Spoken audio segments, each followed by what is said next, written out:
there, you're watching the English news program on Lào Cai television. In today's program, we will check out the following highlights. Lào Cai effectively implements social welfare and sustainable poverty reduction. Driving growth through budget retention mechanism for reinvestment.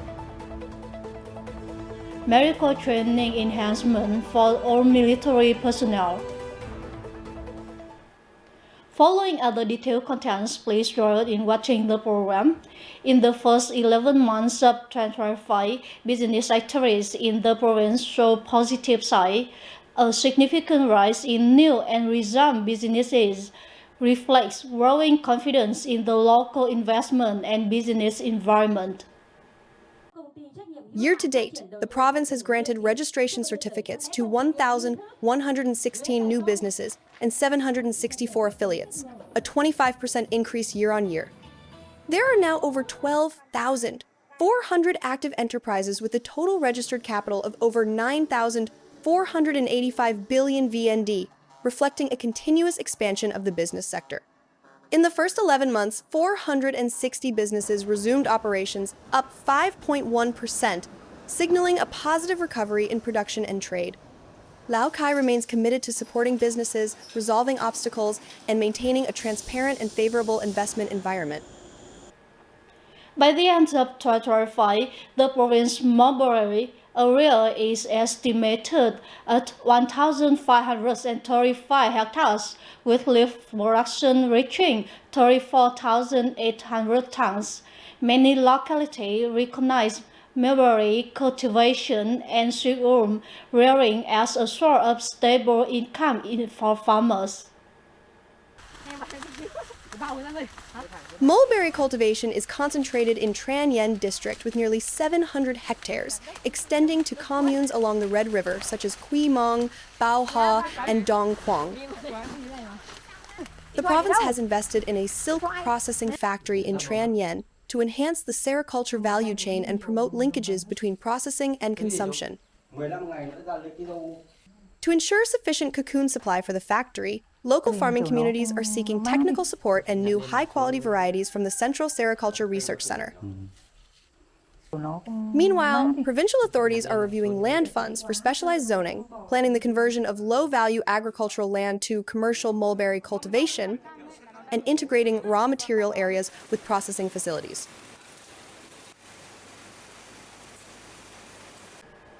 To better represent and protect workers' rights and interests, trade unions help start up negotiation and signing the collective bargaining agreements, securing more favorable benefits for employees. During the 2023-2025 period, trade unions at all levels proactively collaborated with employers to implement workplace democracy and conduct regular dialogues. As a result, over 75% of collective bargaining agreements now include more favorable terms for employees, with 52 new agreements signed. Additionally, 75% of businesses partnered with local unions to host workplace dialogues, promptly resolving workers' concerns.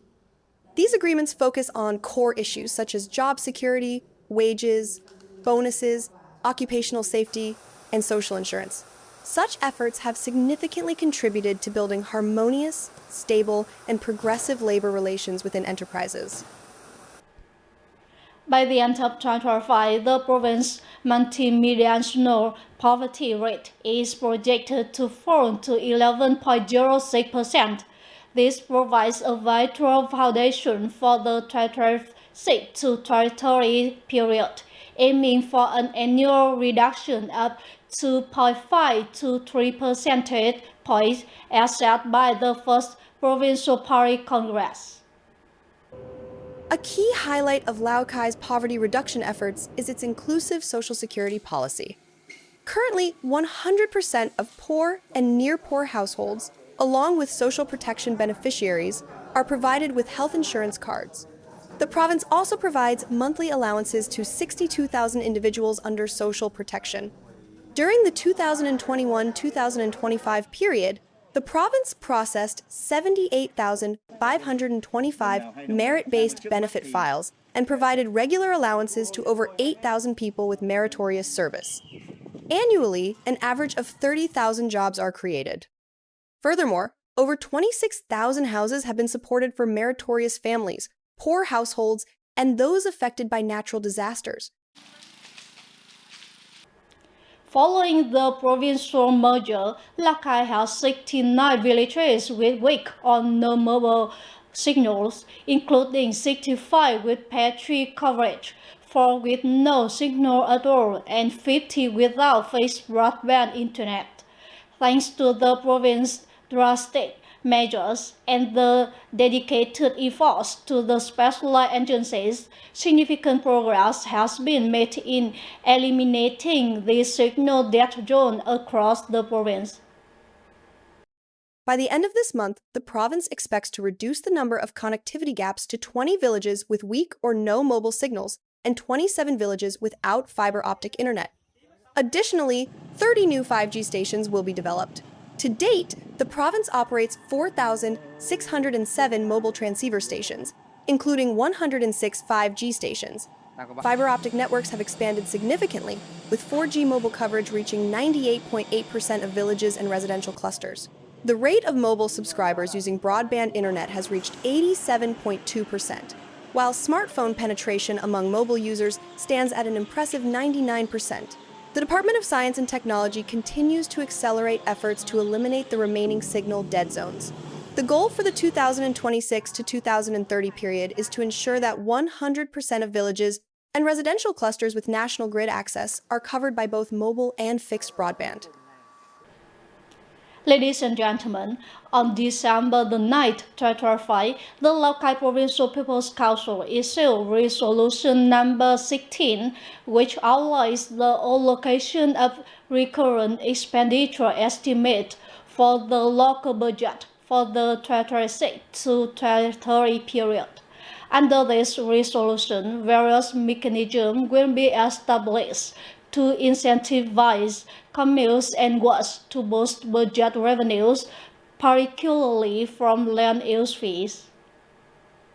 During an explanation session at the 6th meeting of the 16th Lao Cai Provincial People's Council, the Department of Finance announced that in 2026, the province will issue various mechanisms to encourage communes and wards to boost budget revenues. Accordingly, for land use revenues managed by communes or wards, the local authorities will retain 85% for reinvestment. Regarding land funds managed by the provincial level within those localities, communes and wards will be entitled to a share of the revenue surplus based on decentralized ratios. There is a very strong incentive mechanism for revenue surplus. For the total land use fees collected in an area, if there is a revenue increase, central communes will receive 20%, communes in extremely difficult areas will receive 70%, and others 50%. Moving forward, we will review and adjust these figures accordingly. Creating suitable motivation for localities to increase revenue is extremely necessary. In 2025, Sa Pa Ward reached a milestone in land use revenue with 1,988 billion VND, the highest in the province. The potential for this revenue source remains vast, as the locality is finalizing land funds for auction in 2026. The revenue surplus incentive mechanism is expected to drive Sa Pa to exceed the land use revenue targets assigned by the province. This is a very sound policy that creates motivation and a foundation for infrastructure reinvestment. Sa Pa Ward has planned many locations, including commercial and service land, to attract investment and generate revenue.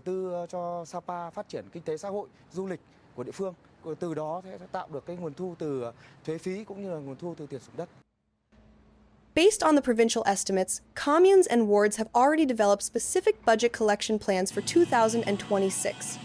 Key tasks include finalizing zoning, site clearance, and putting land funds up for auction.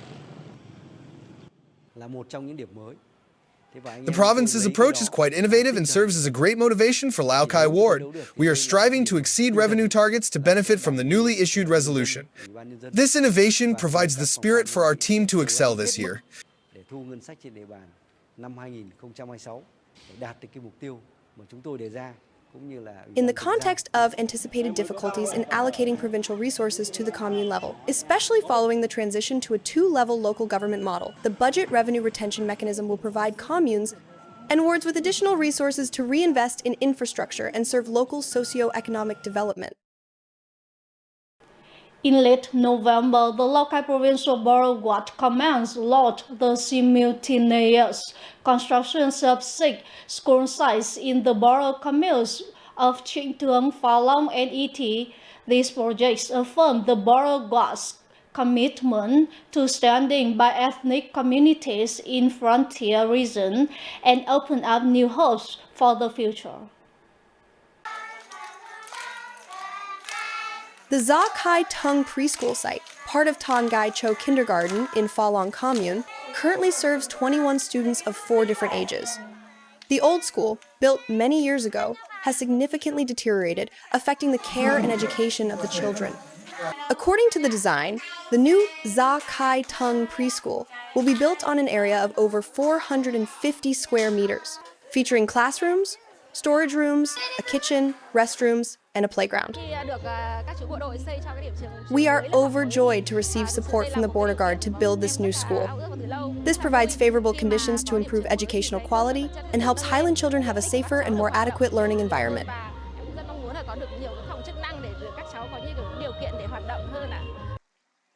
Meanwhile, at the Suma Tung Village preschool site, teachers and local residents are taking advantage of favorable weather to clear the site for construction. While waiting for the new facility, students will temporarily study at the village cultural house. The new school here will cover over 650 square meters, including classrooms, functional rooms, and a playground, better meeting the students' needs. We are very grateful to the Border Guards for helping us build a new school. Our children will study in a better environment, ensuring their health and safety. Following a thorough survey and selection process, the Lào Cai Provincial Border Guard Command proposed and broke ground on 6 school sites in border communes, with a total budget of over 13.7 billion VND. The projects are expected to be under construction from November 2025 to May 2026.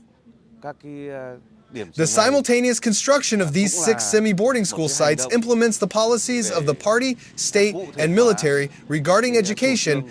Our goal is to ensure better living and learning conditions for students in border areas. In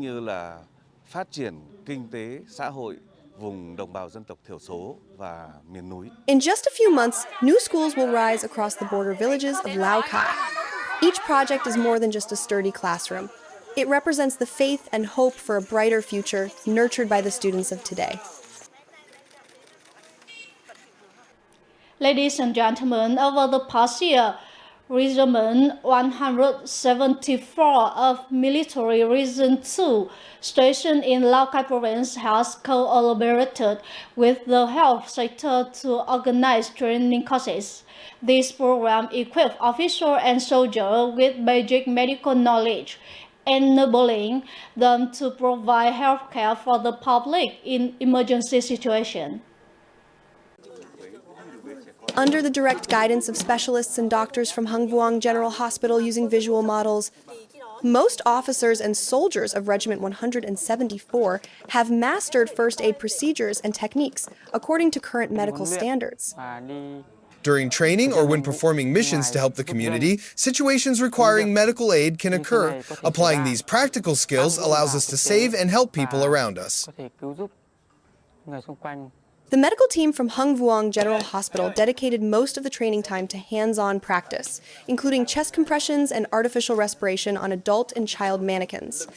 Every movement was meticulously corrected to ensure a safe approach to victims. Additionally, the training required rapid response to situations such as heat stroke, drowning, and airway obstruction by foreign objects. Military training involves many safety risks, such as swimming activities. We have just been equipped with essential knowledge like respiratory first aid. These skills will greatly assist us in successfully fulfilling our mission of training new recruits. Stationed in Lào Cai province, the personnel of Regiment 174 frequently participate in search and rescue operations and help local residents overcome the aftermath of natural disasters. Furthermore, risks of accidents always exist during training and combat readiness missions. Therefore, these practical medical training courses are absolutely essential. Equipping soldiers with basic first aid knowledge will be a regular part of our training and education moving forward. Our unit will also maintain close coordination with local medical facilities to organize ongoing training sessions for our officers and soldiers.